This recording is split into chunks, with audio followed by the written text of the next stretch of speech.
hayaanka cilmiga aadanaha ayaa kolba soo marayay heer qarniyo iyo kumanaan sano kale ayaa geedigaas cilmi u ahaa mid maalinba soo xalinayay caqabadaha nololeed ee dadku ku nool yihiin xilli kasta. qarnigan 12aad aqoonta aadanaha gaar ahaan cilmiga saynisku waxa uu kulaalayaa hawada sare. cilmiga saadaasha hawada waa mid ka mid ah guulaha sifayn kara halka maanta uu gaarsiisan yahay cilmiga iyo ilhaaminta Ilaahay uu u fududeeyay aadanaha. haddaba maanta waxaan ka hadlaynaa qayb ka mid ah cilmiga meteorologiga ee saadaasha hawada oo ah aqoonta faalaysa isbeddelka cimilada, roobka, dabaysha, kulaylka, qabowga, abaaraha iyo wixii la mid ah. cilmigaasi waxa uu sahlay in daruur la unko, sidaasina uu ku doo roob macmala.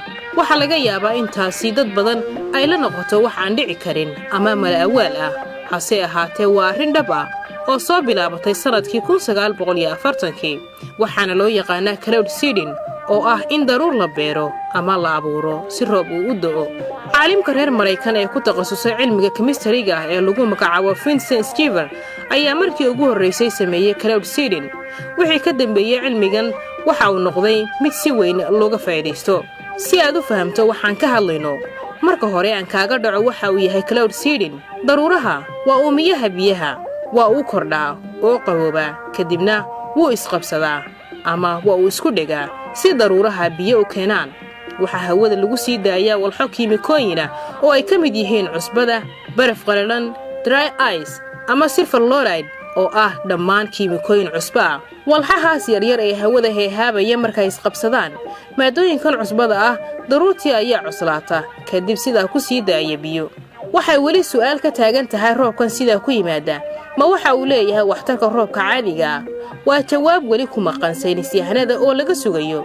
ujeedooyinka loo sameeyay hanaanka cloud seeding-ka inta badan dalalka barnaamijkan sameeya waxay ka hortagaan biyo la'aanta iyo abaaraha. tusaale ahaan, dawladda isutaga Imaaraadka Carabta oo dhulkeedu uu yahay mid qalalan waxay isticmaashaa hanaanka cloud seeding si ay biyo badan u hesho. in ka badan 400 oo mashruuc oo cloud seeding-ka ah ayaa ka socda dalkaasi.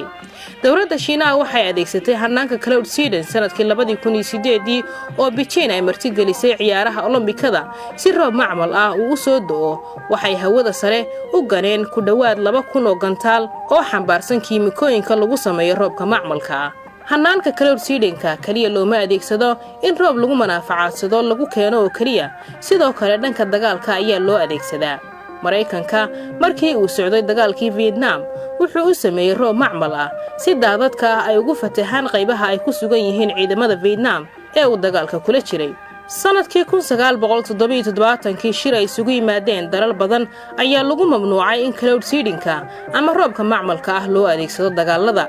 haddaba garanay in daruur la beero si uu u soo da'o roob, ma laga yaabaa in daruurta qudheeda la xado ama la leexsado? aqoon-yahanada cilmigan ku xeel dheer waxay leeyihiin waa la xadaa roobka, horeyna way u dhacday in roob la leexsado iyadoo la adeegsanayo hanaan la mid ah kan daruur beerista ama cloud seeding. sanadkii 2018 dawladda Iiraan waxay Israa'iil ku eedeysay inay kor istaagtay roobkii iyada u di'i lahaa. sidoo kale Hindiya iyo Shiinaha ayaa murankaas la mid ah ka dhex abuurmay. gobolada dalka Mareykanka ayaa sidoo kale xatooyada roobka muran la xiriira gorodda hore iskula galay.